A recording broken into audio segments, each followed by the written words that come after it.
오늘의 말씀은 누가복음 20장 41절에서 21장 4절입니다.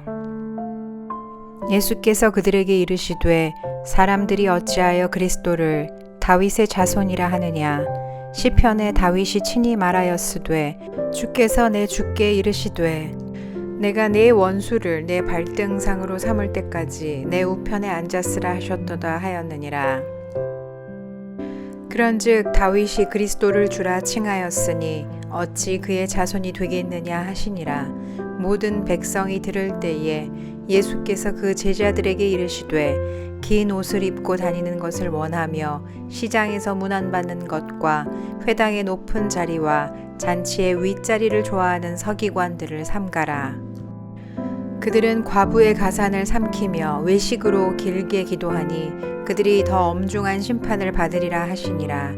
예수께서 눈을 들어 부자들이 헌금함에 헌금 넣는 것을 보시고 또 어떤 가난한 과부가 2렙돈 넣는 것을 보시고 이르시되 내가 참으로 너희에게 말하노니 이 가난한 과부가 다른 모든 사람보다 많이 넣었도다. 저들은 그 풍족한 중에서 헌금을 넣었거니와 이 과부는 그 가난한 중에서 자기가 가지고 있는 생활비 전부를 넣었느니라 하시니라. 아멘.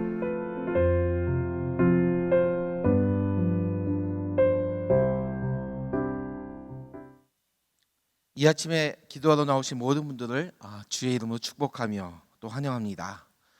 비록 락다운으로 많은 부분에서 오늘 우리의 생활이 멈춰 버렸습니다. 그렇지만 포기하지 마십시오. 왜냐하면 하나님은 오늘 우리보다 앞서 생각하시고 또 나보다 먼저 일하시는 분이 전능하신 하나님이십니다. 그 신실하신 주님의 은혜를 쫓아 이 한 주간도 말씀을 통해서 승리하는 저와 여러분 되기를 소망하면서 오늘 본문 말씀 함께 나누길 원합니다. 특별히 교회 문은 늘 열려 있습니다. 시간을 정하셔서 하나님의 뜻을 묻고 또 기도하는 일에 최선을 다하시는 그러한 저와 여러분의 모습이 되기를 소망하면서 오늘 말씀 함께 나누기를 원합니다. 함께 읽은 이 본문의 내용은 예수님의 자문자답으로 스스로 질문하고 또 스스로 답을 내는 그 내용으로 구성되어 있습니다. 물론 예수님의 그 던진 질문의 의도가 있지요. 그것은 20장에 기록된 사건들에 대한 최종의 결론을 말해주고 있는데요. 즉 누가 성전에서 가르칠 것을 허락했는가라고 하는 이 권위에 대한 문제이고요. 또 누구에게 드릴 것인가 하는 세금에 대한 문제가 있고요. 그리고 부활이 없다고 하는 사두개인들을 반박하는 그런 내용에 대한 결론이 답변 형식으로 기록되어 있습니다. 그렇다면 왜 종교 지도자들은 이러한 질문들을 예수님께 던졌을까요? 이들은 하나님이 보내신 메시아가 있다는 것을 스스로 믿었습니다. 그리고 그 존재가 다윗의 자손으로 오실 것도 알고 있었습니다. 그렇지만 그 메시아가 육신을 입고 이 땅에 오신 하나님이라는 사실을 그들 인정하지 않으려고 했지요.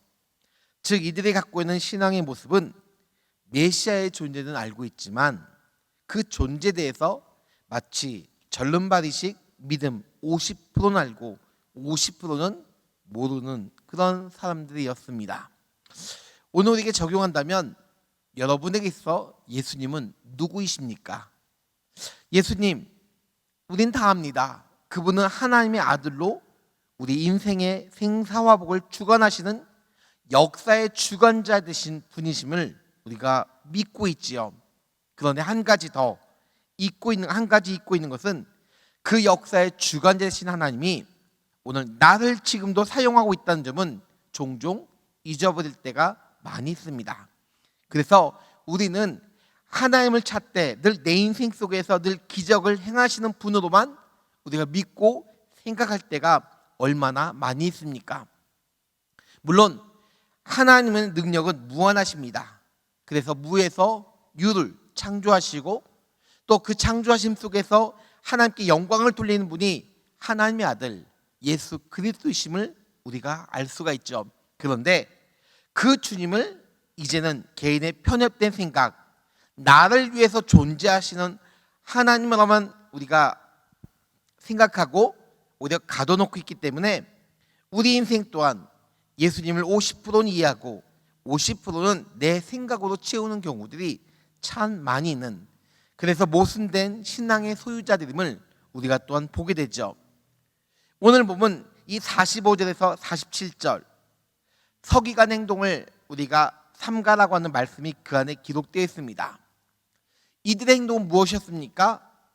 백성이 들을 때에 예수님께서 그들에게 이르시되라고 하면서 그들은 긴 옷을 입고 다니는 것을 원하며 시장에 문안받는 것과 회당의 높은 자리에 잔치의 윗자리를 좋아한다라고 예수님은 그들을 책망하고 있습니다. 그러면서 이들에 대한 평가는 결국 행동의 결과물인데, 그들은 홀로 된 여인의 가산을 삼키고 외식으로 길게 기도한 자들이다 라고 하면서 그들에게 있어서 더 엄중한 심판을 받게 하실 것이라고 오늘 본문은 말해주고 있습니다.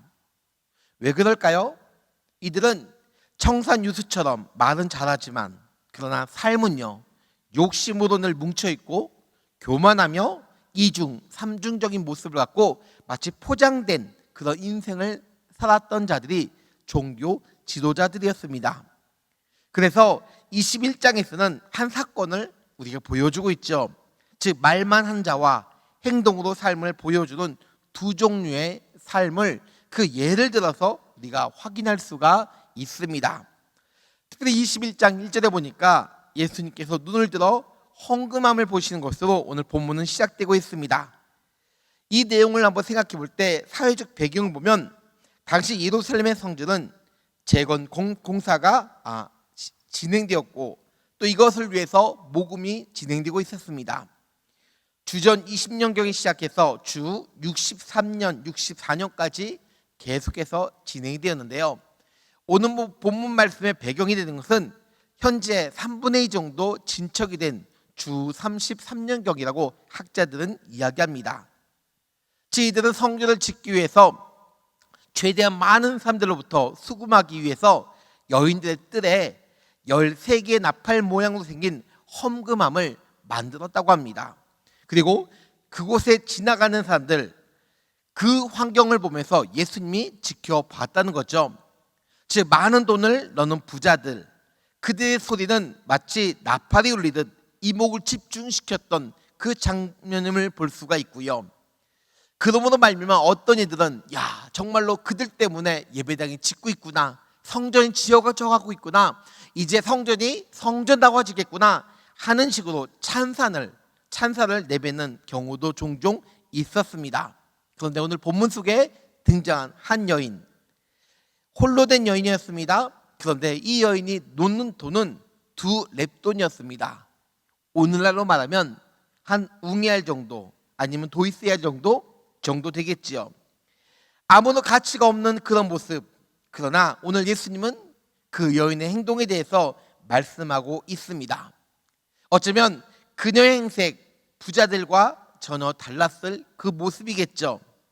옷이니 장신구니 머리니 고대 근동의 햇살을 받아서 그대로 맞은 피부에 거칠어진 그녀의 모습을 그대로 껴안고, 오늘 그가 넣었을 때 사람들은 당신은 잘 살지 뭐 그런 것까지 넣냐라고 하면서 핀잔에 핀잔을 더하는 경우를 생각해 볼 수가 있겠죠. 그런데 오늘 예수님의 평가는 한 가지였습니다. 그녀는 생활비 전부를 넣었다라고 이야기합니다. 사랑하는 성도 여러분, 서두에도 말씀드렸지만 예수님은 우리의 삶을 다 아십니다. 이 여인의 삶 다시금 생각해 보면 남편을 잃은 홀로 된 여인이었습니다. 생계를 위해서 무엇을 할 것인가 고민했던 자가 바로 이 여인이었죠. 누군가의 보호 없이는 살아가기 힘들 정도로 매우 열악한 환경 속에서 그런 누구의 보호도 받지 못한 그런 삶을 살았던 여인이었습니다. 얼마 되지 않는 그 몇 푼의 물질, 그런데 이 여인은요, 그것을 드림으로 말미암아 하나님께 어떤 인정을 받거나 사람들에게 칭찬을 받으려고 돈을 넣었던 것이 아니었습니다. 단지 예배를 드릴 최소한의 여력조차도 남지 않았기 때문에 그녀는 남은 돈 모두를 헌금하게 놓고 인생을 마치려고 어쩌면 결심한 것처럼 보일 수도 있겠죠.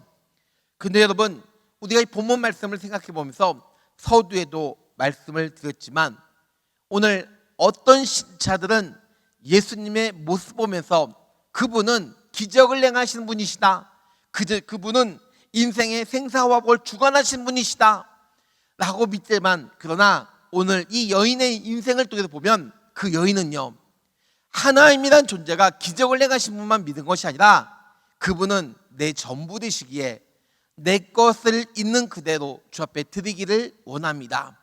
내 삶에 남아있는 그 한 부분까지도 온전히 주님께 드리기를 원합니다.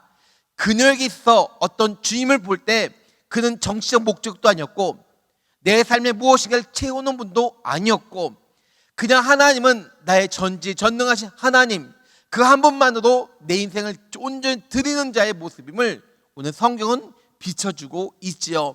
그래서 예수님이 그녀에 대한 평가는 두 랩돈이었지만 그러나 생활비 전부를 넣었던 자였다. 어떤 뒷부분에서 목적이 아니라, 궁극적인 목적이 갖고 있는 것이 아니라 주님이기 때문에, 전능하신 하나님이기 때문에 내 삶을 드리기를 원합니다라고 하는 그 믿음의 고백이 그 안에 담겨 있는 것을 우리가 엿볼 수가 있습니다. 성도 여러분, 오늘 여러분에게 있어 주님은 어떤 분이십니까?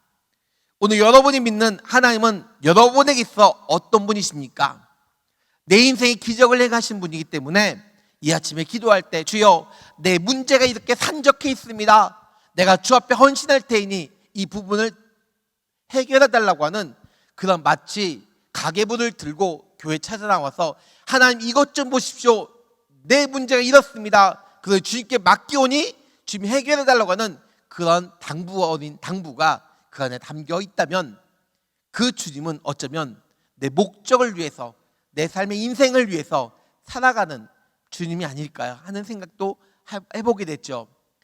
성도 여러분, 주님은 오늘 이러한 상황 속에서 내가 어떤 모습으로 서 있을지를 오늘 기대하시면서 그 속에서 불평이 아니라, 원망이 아니라 바리새인들처럼, 종교 지도자들처럼 자신의 목적을 이루기 위해서 예수님을 도용한 것이 아니라, 오늘 이 한 여인, 비록 아무것도 없었지만 어떤 목적을 이루기 위해서 믿은 것이 아니라 있는 그대로 그 모습, 주님을 찾아갔던 그 여인의 모습처럼 오늘 그런 헌신이 저와 여러분의 있기를 주의 이름으로 부탁을 드리겠습니다. 교회가 커지면 커질수록 사람들은 외형에 대해서 집착하는 일들이 많이 있습니다. 그런데 외형에 집착하면 할수록 오늘 우리에게 있는 것은 동전 소리에 귀를 기울이면서 그 한 사람 바라보면서 그가 결국은 이렇게 행했다고 자랑할 때가 얼마나 많이 있는지요. 성도 여러분, 어려운 팬데믹 상황 속에서 우리가 주를 바라보는 시선은 딱 한 가지입니다. 하나님, 이 모든 환경 속에서 내가 주님을 이용하는 것이 아니라, 주님을 도용하는 것이 아니라 내 삶의 인생의 목적 속에서 하나님이 나를 어떻게 사용하고 있는지를 세상 앞에서 감사가 있고 세상 앞에 증거하며 오늘 그 믿음의 고백을 행할 수 있는 그러한 한 여인의 삶처럼 이루어지기를 원합니다. 이런 고백이 우리 안에 있기를 소망합니다. 눈에 보이는 것을 쫓아가는 자가 아니라, 눈에 보이진 않지만 내 손에 어떤 결과물은 아무것도 없지만 그러나 오늘도 주님은 나와 함께 계시고 나와 동행하시며 내가 어느 곳에 있든지 간에 오늘 그 속에서 진리와 빛 대신 주의 모습이 오늘 발견할 수 있다고 하는 것, 그런 믿음 속에 다시 승리하는 믿음의 성도가 되기를 주의 이름으로 부탁을 드리겠습니다. 기도하겠습니다. 하나님 아버지, 오늘 주님이 원하시는 것이 무엇인지 다시 생각해보는 성도가 되기를 원합니다. 하나님, 오늘 바리새인들과 또한 종교 지도자들은 자신의 목적을 위해서 메시아로 이 땅에 오실 주님을 인정하지 않았고 인성을 소유한 자를 다시 바라보지 못했으며 오히려 신성만 요구했던 그들의 모습과 오늘 또한 우리들의 모습은 어떠한지 점검해보는 이 아침 되게 하여 주시옵시고, 다시 주의 이름을 구할 때마다 하나님, 행하시는 여호와 하나님, 그것이 내 인생의 목적이 아니라 하나님의 영광을 위해서 내가 오늘로 쓰임받고 있다는 사실을 기억하며 감사하는 믿음의 식구들 되게 하여 주시옵소서. 보이는 것에 집착하는 것이 아니라 보이지 않는 주의 손길을 통해서 그 안에 열매가 있고 소망이 있으며 그 안에 꿈이 있다는 사실을 기억하면서 오늘도 주와 동행하는 삶, 하나님 나와 함께 하심을 선포하는 삶, 이것이 우리가 가져야 될 믿음의 자세임을 기억하며 승리하는 이 한 주간 되게 하여 주시옵소서. 감사합니다. 이 모든 말씀 예수님의 이름으로 기도드립니다. 아멘. 이 시간 기도하실 때에 하나님은 여러분을 사용하십니다. 그 여러분을 사용하실 때 기적을 쫓아가는 여러분이 아니라 오늘 내 속에 주어진 환경 속에서 하나님이 나와 함께 하심을 선포하고 증거하며 환경 따라 믿음이 달라지는 것이 아니라 믿음을 통해서 그 환경을 이끌어가는 믿음의 추격들 되게 달라고 이 시간 합심해서 기도하다가 돌아가도록 하겠습니다. 같이 기도합니다.